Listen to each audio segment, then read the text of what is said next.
Well, what a surprising diplomatic spat. Justin Trudeau versus the new King of Saudi Arabia. You know, there's a lot of foreign affairs files that are burning dumpster fires under Justin Trudeau. Obviously, the most important one being our bilateral relationship with the United States, including NAFTA. Other relationships, like with the world's largest democracy, India. But now there's a serious diplomatic row with the Saudis. And who better to talk to than our friend Manny Montenegrino, the president of Think Sharp, who joins us now via Skype. Manny, great to see you again. Good to see you, Ezra. Thank you. You know, I just go down the list of countries that we have had spats with.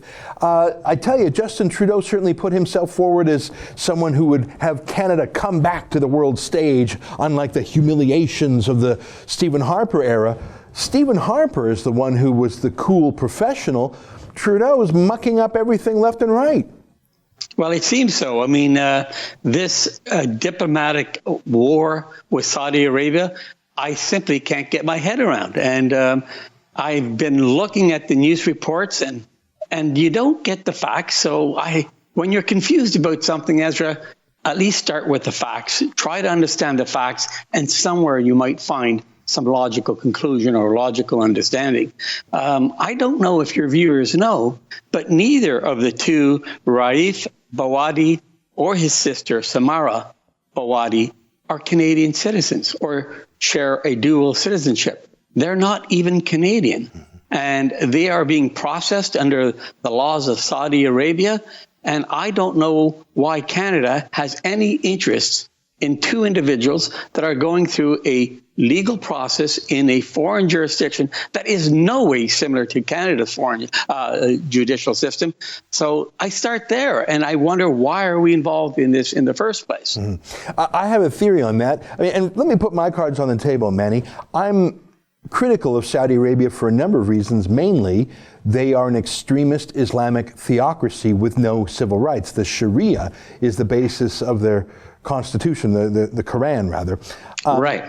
And I know this Raif Badawi was sort of a democracy activist blogger, and so I'm sympathetic towards him, as I would be with any Chinese democracy activist or Iranian democracy activist. I think because Canada took in, for refuge, his wife, Ensaf Haidar, so she's become a Canadian political figure, and I'm sympathetic. I'm sympathetic to him. I'm sympathetic to her. But I think you're spot on, being politically sympathetic and making a public demand that a Saudi national have different legal treatment. I don't know. I mean, I think there is a place for Canada to be a moral exemplar and to push for human rights. But obviously, this wasn't done right. What do you explain? I mean, Saudi Arabia has come down like a ton of bricks. Dispatching the Canadian ambassador home, canceling flights, withdrawing Saudi students from our med schools, threatening to cancel imports. Like it's a real thunderclap diplomatically. What was the precise thing that you think triggered it? Was it that tweet from the Foreign Affairs Department? Well, absolutely. The tweet was a public tweet humiliating the kingdom. And normally these channels are done privately, and communications are made privately. To make a public tweet and to pick out the kingdom really alarms me. There are, Ezra, if we look at it, there are 7 billion people on this planet. About 6 billion don't enjoy what we enjoy in Canada. That is the right of individual rights, the right of our own liberty, our right to assemble, our right to freedom of speech. So there are a lot of countries, upwards of over 100 countries that do not enjoy the rights that Canadians enjoy. Why single out Saudi Arabia? We have to ask why. And these are not, if they were dual citizen, I'd be strongly supportive of it. But there are millions of people around the world that are either being killed, prosecuted, or jailed for doing absolutely nothing in these very barbaric countries. Ezra, I put to you the following. Mexico, Canada has, and I don't understand, but Canada has an asylum process for Mexicans.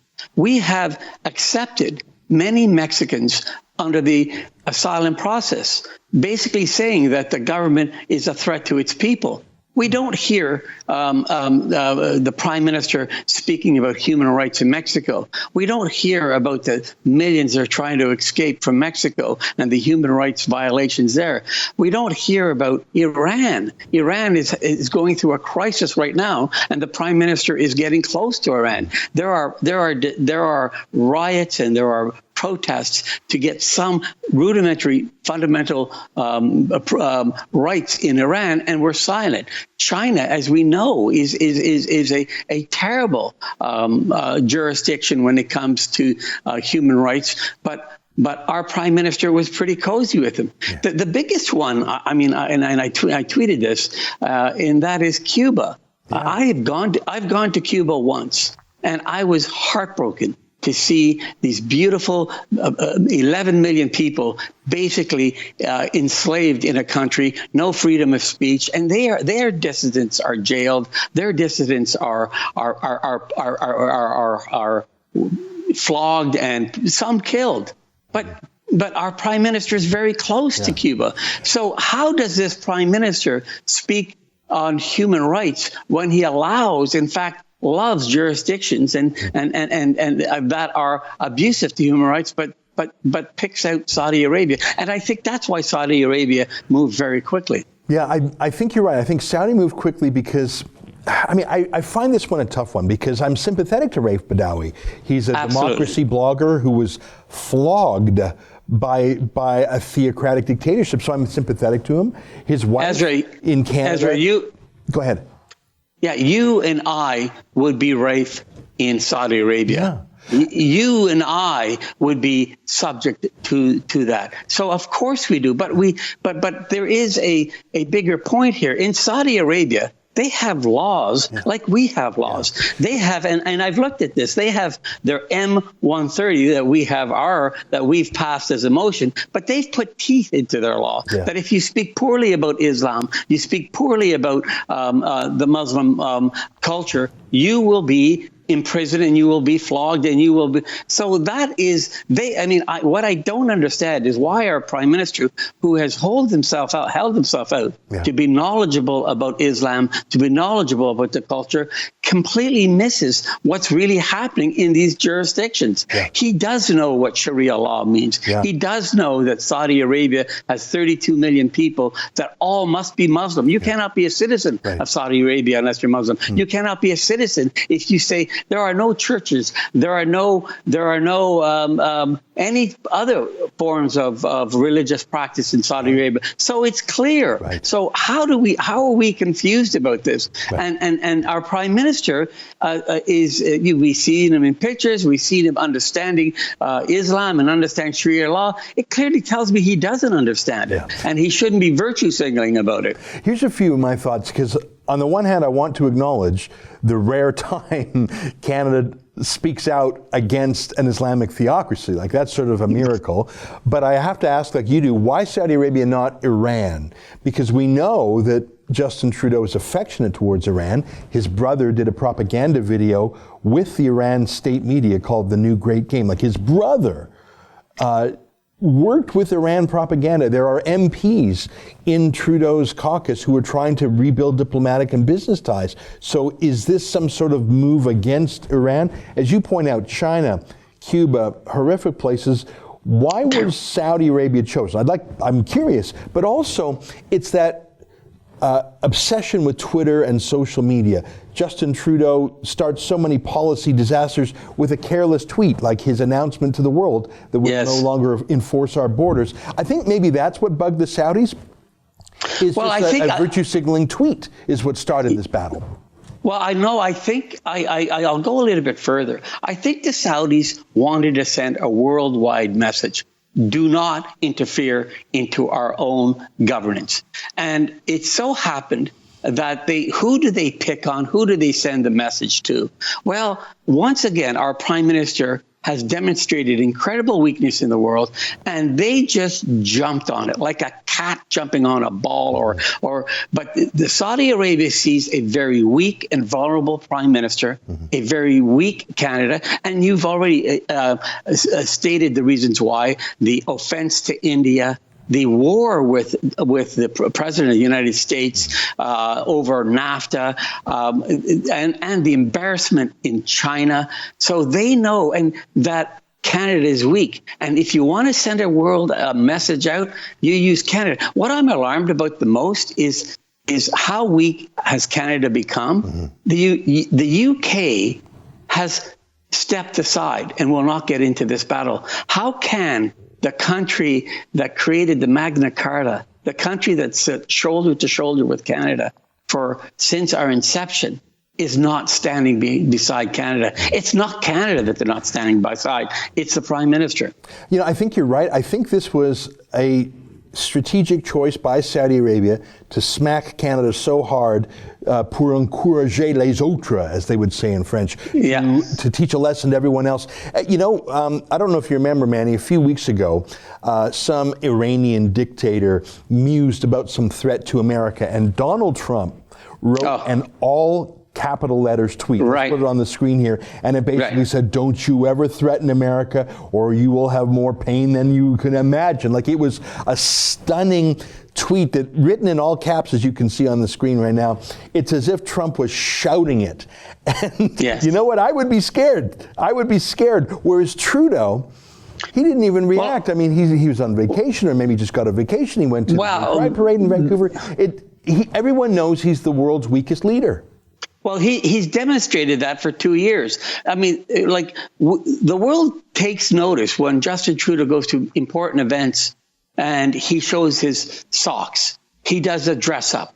He's referred to as little potato in China. The world notices that there's a weak leader there. I mean, and the embarrassment with India, trying to blame India for Canada bringing a Canadian terrorist to India and trying to blame India was an embarrassment. And so there are ample examples. Our own country has found this prime minister in incomprehensible failure. I mean, there are lists of failures. During the 1 year investigation of the ethics commissioner on his $200,000 free trip to the private island, the ethics commissioner found that his excuse or his evidence that this was a friend not credible. Mm-hmm. We have an adjudicator of fact finding our prime minister not credible. Mm-hmm. We have another, the auditor general finding colossal failures there. So the world knows that this is not a very strong prime minister, and he should not be wading into areas where he does not have the strength of UK, USA, or Canada behind him. This is very alarming. Yeah. You know, it's interesting. Saudi Arabia, believe it or not, sells oil to Canada, which is so weird to me. When I first learned that years ago, I was shocked. I thought Canada is a major net oil exporter because of the oil sands. Why are we importing oil from anyone, let alone from conflict oil regimes? Well, because we don't have a pipeline going east. And Trudeau and his liberal friends in Montreal especially sunk a massive pipeline project called Energy East. It was a private sector, shovel-ready infrastructure project, $15.7 billion jobs project. Like, imagine how the $15 billion to build a pipe, and it was stopped. Not only did that kill a bunch of jobs, not only did it keep the oil price in Western Canada depressed, but it was the best thing ever done for Saudi Arabia. Maybe, I mean, I don't think that deal is salvageable now, because I don't think any sane pipeline company would proceed in Canada under Trudeau. But what a shame we don't have the Energy East pipeline providing us with an alternative source of oil to Saudi Arabia and Algeria and Angola and the rest of the conflict oil countries selling into our country. Last word to you. Go ahead. That's exactly right. If there was a bona fide intent to message human rights, we would have created the Energy East as a national security interest, as he did with Trans-Canada Pipeline. Trans-Canada Pipeline moves oil from Alberta to China or whatever consumer. Energy East was a perfect national treasure that we could have created to get off Saudi oil. Had that been done, and had other acts been done, and then speak strongly on human rights, it would have been more effective. But there is none, and there is no strategy. Everything that this government does, from its selfies and its socks and its trade war, is simply virtual signaling to get what I'll call low-hanging votes in Canada, these patriotic votes, and it's a reflection of how poor this government is doing. Yeah, what a laugh. And Chrystia Freeland keeps boasting that she was voted Diplomat of the Year by some foreign policy magazine. What a joke. Manny, it's always great to catch up with you. I really enjoy our talks. And by the way, there's such fan favorites. People love it when you come on the show. We'll obviously put this outside the paywall on the internet because I think people listen to what you have to say and they say, I haven't heard that point of view anywhere else in the mainstream media. So I think you're becoming a bit of a fan favorite here at The Rebel, by the way, Manny. So thank you a lot, Ezra. All right, take care, my friend. Take care. There's one of our favorite guys, Manny Montenegrino. He's the president of Think Sharp, and he joined us today via Skype. That's an excerpt from my daily TV show, The Ezra Levant Show. Normally it's behind a paywall, but I thought you'd like this video, so we put it on YouTube.